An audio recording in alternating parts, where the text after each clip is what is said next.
안녕하십니까. 오늘은 2023년 10월 4일 수요일입니다. 바람은 여전히 세게 불고 있고 간밤에 비도 많이 내렸습니다.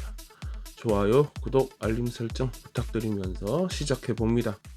자신타 알란이 이끄는 빅토리아주 정부의 첫 번째 작업은 다름 아닌 새로운 세금 도입과 확대라고 합니다.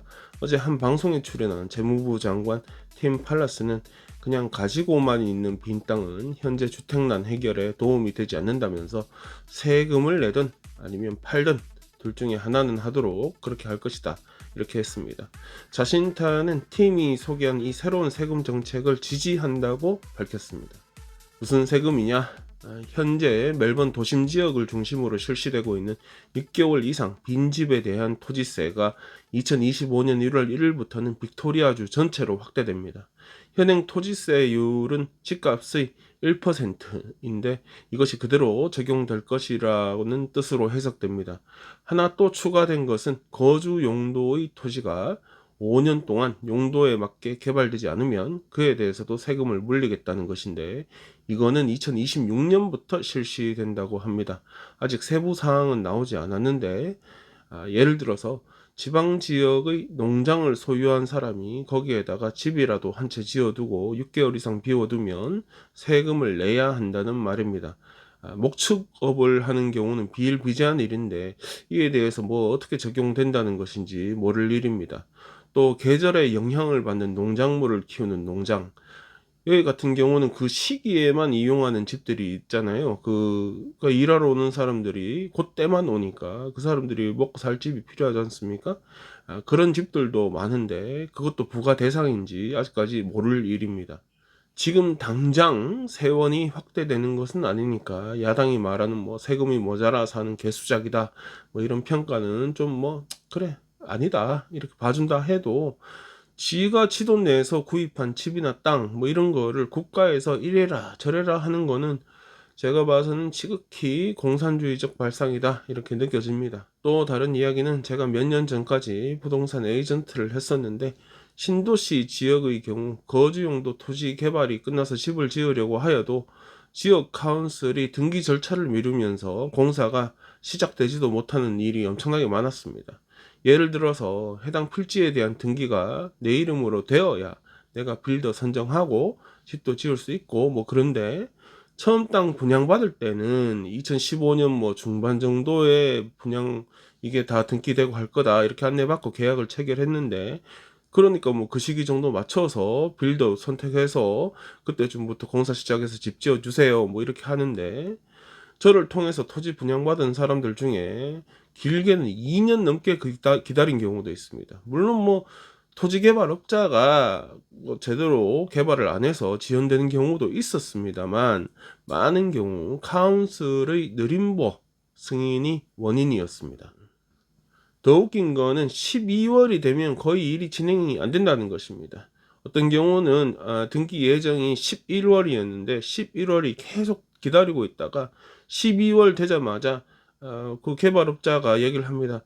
야, 내년 2월이나 돼야 될 거야. 실제로 어떻게 된 것인지 카운슬에 연락해보니 다 휴가가 없어요. 그래서 2월에 된 경우도 있었습니다. 이런 것만 개선이 되어도 신도시 지역의 주택 공급은 훨씬 더 빨라질 것이고, 지금 주정부가 이야기하는 주택난 해결 방안 꽤 괜찮은 시작이 될 것이라는 겁니다. 또 하나 어제 이거 보면서 제가 느낀 것이, 얼마 전에 그 다니엘이 자리에서 내려오기 전에 빅토리아주의 대대적인 주택 정책 변경 이거 발표했지 않습니까? 기억나시죠? 그때는 아무 말 안 하고 있다가 새롭게 총리가 들어오니까 갑자기 이 이야기를 한다는 것입니다. 자신타가 이 새로운 세금 정책에 대해서 지지한다라고 어제 의회에서 말을 했는데, 느낌상 미리 팀 팔러스하고 얘기가 된 것처럼 그렇게 보이지 않습니다. 자신타가 신임 총리로서 이렇게 뭘 탁 이렇게 보여주기 전에 연임된 재무장관 팀 팔러스가 이야기를 뭔가 지르는 듯한 그런 모양새인데, 어디서 제가 듣기로는 다니엘의 최고 꼬봉이었던 팀이 두 번째 꼬봉이었던 자신타한테 내가 더 우위에 있다 이런 걸 보여주는 거 아닐까, 과시하는 거 아닐까, 이런 해석도 들립니다. 떠나간 놈에 대해서는 별다른 얘기를 하고 싶지 않지만 어쩔 수 없이 또 소환될 수밖에 없습니다. 다니엘이 도무지 돈이 안 된다 판단하고 영연방 게임을 전격적으로 취소한 것이 7월 18일입니다. 당시 기자들 앞에서 2.6 빌리언 달러 비용이 투입될 거라는 당초의 예산 책정이 완전 잘못되어서 7 빌리언 달러, 3배 7 빌리언 달러가 들 거라는 새로운 계산서가 나와가지고 지체 없이 취소하는 것이다 이렇게 말하기도 했었습니다. 그러면서 더 큰 피해를 보게 냅둘 수 없지 않느냐 뭐 이런 말을 했습니다. 그러니까 돈이 더 무지막지하게 들어갈 것을 알자마자 나는 바로 취소했다 뭐 이게 핵심이었는데, 어제 의회에서 공개된 한 보고서에 따르면 지출 내역서 같은데 다니엘의 취소 발표 한 3주 전, 정확한 날짜는 안 나왔습니다만 6월 말 어느 시점에 빅토리아 주정부가 한 로펌을 고용하였는데 고용 목적이 2026년 영연방 게임 취소에 따른 법률 서비스였다고 합니다. 이 계약은 지난 9월 21일 종료가 되어서 결국 이 로펌이 런던까지 날아가 취소 절차 마치는 일까지 다 마무리한 것으로 보여집니다. 예, 방금 전에 이야기한 거 다시 정리해 볼게요. 돈이 안 된다 라고 판단해서 바로 발표한 것이 7월 18일인데 그거보다 3주 전에 영연방 게임 취소에 따른 법률 서비스를 계약하였다. 또 보고서에는 다니엘이 발표하기 3일 전 7월 15일이죠. 총리실 서기인 제레미 모울이라는 인간이 런던에 도착하여서 영연방게임협회 만나서 취소 의사를 전달한 것도 나옵니다.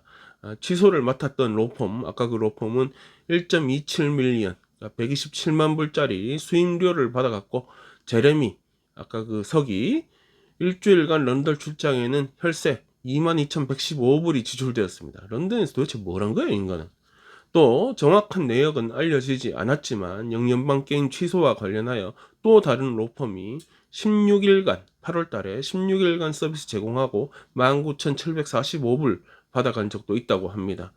주정부가 영연방 게임 취소로 인해 영연방 게임 협회에 지불해야 하는 보상금은 380밀리언 달러입니다. 한편 영연방 게임 총책임자, 당시에 총책임자를 맡았던 현재 빅토리아주 총리 자신타 알라는 이 사실을 전혀 몰랐었다고 합니다. 하여튼 거짓말이 계속 엎치고 덮치고 그런 상황입니다. 결과적으로 우리는 세금을 점점 더 많이 내게 될 것이다. 산불로 인해 고생을 하던 깁슬랜드에 강한 비바람이 도착하면서 산불은 어느 정도 진압이 되었습니다. 어제 제가 영상 내용 중에 뭐 이렇게 되었으면 좋겠다 말했더니 그대로 된 것이긴 한데, 산불 피해 지역 전체에 비가 온 것은 또 아니라서, 그리고 또 강풍은 또 여전히 계속되고 있어서 불이 계속 이어지는 곳도 있다고 합니다.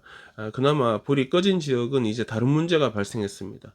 불을 꺼준 반가운 비가 너무 많이 내려가지고 길을 막아버리거나 또 이후에 산사태 이런 거 일으킬 수 있다고 합니다. 안 그래도 산불로 인해서 고립된 일부 지역은 진짜 제대로 고립될 위기에 빠졌다고 합니다. 어제 산불 위험으로 소개령이 떨어지고 불과 몇 시간 후에 빅토리아주 동남부 지역 대부분에 비가 글자 그대로 그냥 비가 쏟아졌습니다. 비는 내일까지 내릴 것이라고 하는데 최대 150mm까지 내릴 것이라고 합니다. 24시간 내 150mm입니다. 시간당 150mm면 안 되죠. 일부 지역은 강풍으로 인해 나무가 쓰러지고 도로가 차단되고 교통이 통제되고 뭐 그랬습니다. 산불 피해 지역의 경우 산불로 인해 발생한 여러 가지 잔해물들이 빗물에 쓸려 내려가면서 여러 가지 사고를 야기할 수 있다 이렇게 경고를 하고 있고, 또 이로 인한 위험은 주말에나 되어야 좀 줄어들 것으로 보입니다. 한 120년 전에 미국의 한 내과 의사가 콘프레이크를 만들었습니다. 그 콘프레이크 아시죠? 아침에 먹는 거 있잖아요. 독실한 제7안식교, 한국에서는 이거 2단으로 돼 있지.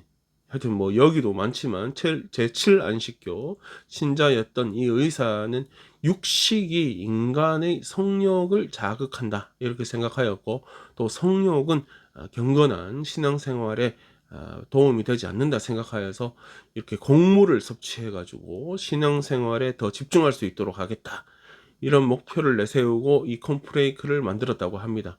이 내과 의사 이름이 존 하비 켈로그 들어보셨죠?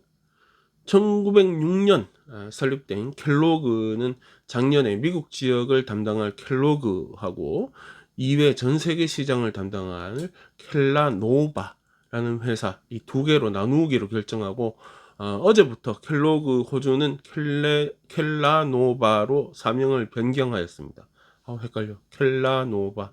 여러분들 보시기에 그 빨간 바탕에 하얀 글씨로 켈로그 S 이래 적힌 거 있잖아요. 그 제품 로고는 계속 유지가 되고 회사 이름만 바뀌는 것이라고 합니다.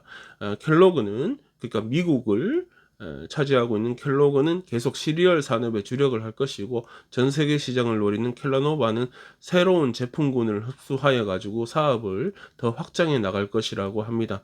뭐 회사 규모도 켈라노바가 훨씬 더 크더군요. 노바, NOVA 이게 그 라틴어로 new, 새로운 뭐 그런 의미랍니다. 그러니까 켈라노바는 예전의 켈로그 이름 그리고 앞으로 새로운 노바 이게 합쳐져 가지고 과거와 미래가 함께 공존한다 뭐 이런 식으로 해석이 됩니다. 하여튼 요즘 여러 가지 이유로 아내가 고기를 잘 안 주는데 먹지 말라고 조절하는데 이것 때문에 그런 건 아니겠지. 네, 여기까지가 오늘 준비한 소식입니다. 간단하게 정리해 보면 호주에 있는 주정부 중에 부채가 가장 큰 빅토리아주 정부는 주택난에 대한 대책보다는 늘어난 부채와 이자에 대한 대책이 더 급하다. 다니엘은 여러모로 영연방 게임을 진짜로 잘 써먹었다. 불난리 막아준 비가 물난리를 만들고 있다. 고기를 많이 먹으면 아내가 무서워할 수도 있다. 비가 그치면 좋은 날씨가 올 것입니다. 즐거운 하루 되십시오. 저는 내일 뵙겠습니다.